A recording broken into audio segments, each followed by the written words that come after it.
What is up, guys? Stark here with another character spotlight, and in this one I'm going to be covering Artoria Pendragon Rider Alter. So Artoria Pendragon is going to be, as the name suggests, a rider, and she will be the 5-star servant in the second wave of summer characters coming out this year.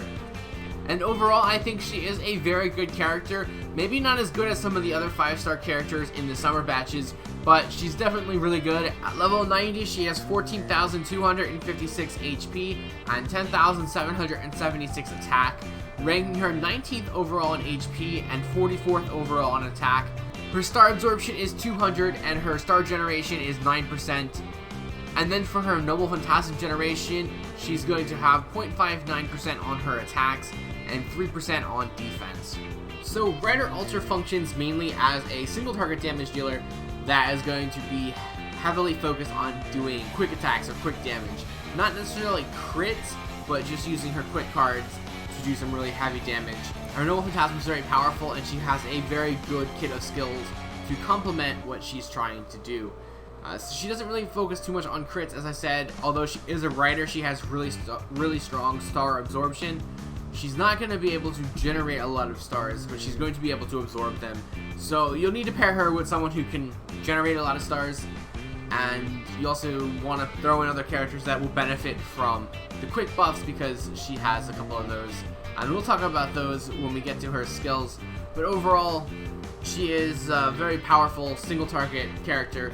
So now let's go ahead and jump right into her skills, and the first one is going to be the Summer Sweeper A. This will increase her own attack for 3 turns, as well as increasing her entire team's quick performance for 3 turns. So this is a very good standard first skill. You know, just get those attack boosts. Being able to increase her own attack is very helpful, and then also getting that bonus to quick damage is going to be very helpful as well, and that is for the entire team. As we'll see a little bit later on in her kit, she does have a self-buff quick attack skill, and that's a little disappointing because it's just for herself, but this one is for the entire team, and it does have a 6-turn charge time at maximum level, so not too much of a wait time in between using the skill and when it ends, and being able to use it again. So overall, a very solid skill. So then moving on to her second skill is going to be the Coaching A. And this will reduce one ally's skill cooldown by 1. This will also increase their critical star generation rate for 3 turns. However, this will deal 1,000 damage to that character.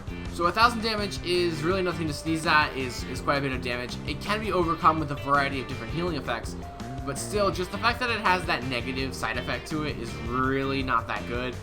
It does have a bit of a longer cooldown, being 6 turns at max charge time. The main thing I think you want to use for this skill is going to be being able to reduce the cooldown of the skill by 1, and having to wait 5 turns in between that. Maybe if it was 1 or 2 turns less, it might be significantly better, but because of that and the fact that you actually deal damage to that character, it doesn't really quite do it for me. I mean, it's very helpful being able to use that to get rid of a cooldown, and you know, if you do need that extra turn in order to use a skill, then you can just use this. But you're either basically going to be using it for reducing the skill cooldowns or using it for star generation, and it would be nice if you would be able to use it for both and not have to do damage to yourself or the ally in the process.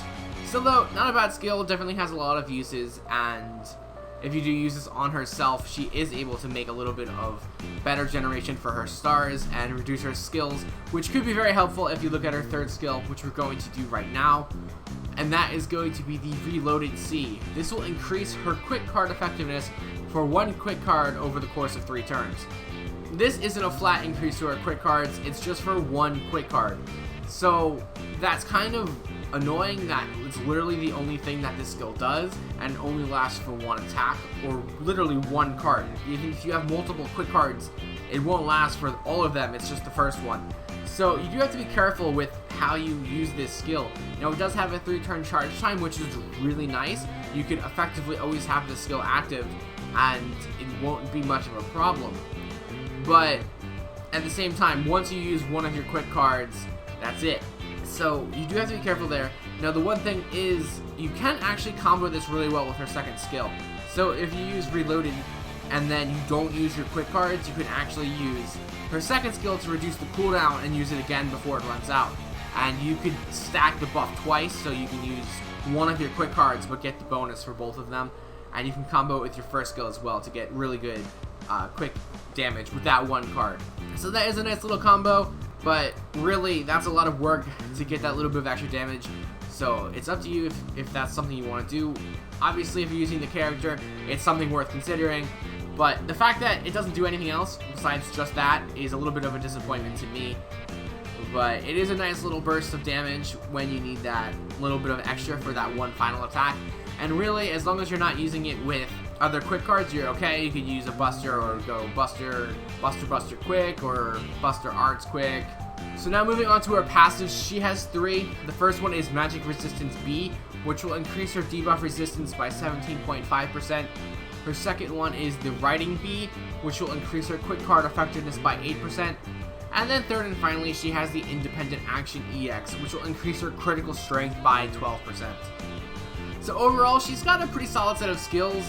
It does have a few negative things, in my opinion, as I covered. So she loses a few points there, but overall, I do think her skill set is pretty good, and it complements the type of character she tries to be. So I really can't knock it too badly. So overall, I will give her 4 stars. So now let's move on and talk about her command cards and her Noble Phantasm, so we can go ahead and give out the rest of these rankings. So for her command card deck, she has 2 quick, 2 arts, 1 buster.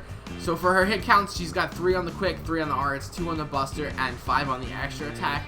So she has decent hit counts with decent crit generation and Noble Phantasm generation, so it's about average, I would say. Her Noble Phantasm is quick, and I will go ahead and play that video there so you guys can see what it does and see how it looks, and then we'll be back to discuss it in just a little bit. 逃がさん。水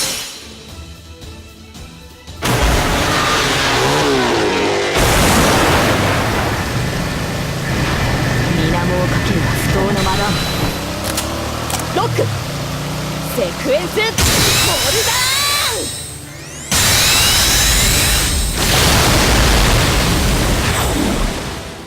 Alright, so we're back. She's got a really cool Noble Phantasm. I really do like the animations of it, and it's very powerful as well. So it will deal damage to a single enemy, as well as charging her own Noble Phantasm gauge by 10%.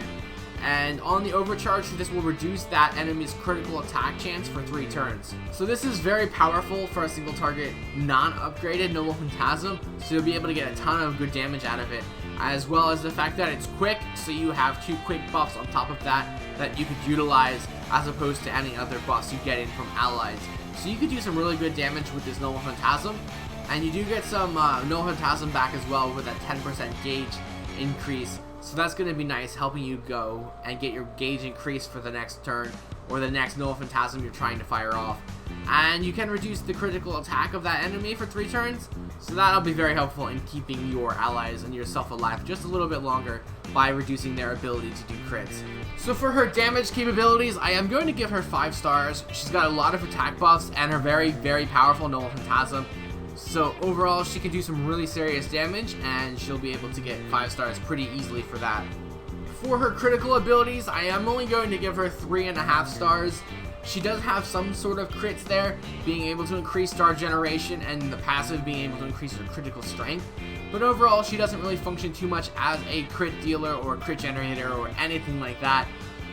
And that's really not what she's trying to do either. So she does have some sort of ability there, but overall it's not going to be that much, so 3.5 stars. And then for her Noble Phantasm, I'm going to give her 5 stars. It's very, very powerful Noble Phantasm, and there's really not much else to say. It does a ton of damage that can be buffed really, really good with her own skill set. And it does have some pretty good effects as well, being able to refund your Noble Phantasm, as well as being able to reduce their crit chance. So I think it's a very powerful Noble Phantasm. I really do like it. For her survivability, I'm only going to give her 3 stars. She does have really high base HP, being some of the highest in the game, but she has no defensive skills whatsoever, and in fact she actually has skills that will actually deal damage to yourself. So if you're like hurting yourself with no sort of benefit to it, it's really not going to help you stay alive too much longer, and really 3 stars is about the best I can do for that. And then for her versatility, she's going to get 4 stars. So as a writer, I actually feel like this helps her a little bit because there's not too many options for writer currently, and really this entire year we've only gotten 1 writer. So, you know, if you need a 5-star writer, she's definitely a good option, and like I said, because of that, she might take your Rider slot on your team. Like, say for casters, for example, there's so many casters. So, there's odds are that you probably have a caster, and that takes away time from using another character that you might want to use. But you say you have Merlin, like, Merlin's going to be your go-to caster most of the time. So any other caster you have after that isn't going to see as much playing time. But for Rider Alter, odds are you're probably going to use her because we don't have that many Riders. So just because of that, she is going to see a lot more play, at least until we get more Riders in the game. But she does also function pretty well as, not necessarily as a support character, but she does have the benefits of being able to increase her team's quick effectiveness, as well as being able to reduce, skill cooldowns, which could be very helpful for certain team compositions. And overall, that will give her a 4.1 out of 5, a pretty solid ranking, I think. She's definitely a character that I want to get, and for what I said before, like, she's probably going to be my go-to Rider most of the time, just because I don't have that many Riders. Other than that, though, she does function really well as a quick damage dealer, and she's got a few tricks up her sleeve with a very powerful Noble Phantasm. If you just bring in someone who can help generate stars for her, then you'd be pretty good, and maybe someone who can help keep her alive. Those are her two major flaws in my opinion, so if you can cover those weaknesses, you can make a pretty good team. So that's going to wrap up another Spotlight, guys. I hope you did enjoy it. I hope if you do pull for Rider Alter, you do get her. And as always, if you like the video, feel free to like, comment, and subscribe. And I do have the links below to my Twitter, Twitch, Patreon, and Discord. So definitely check those out, and I will see you guys next time.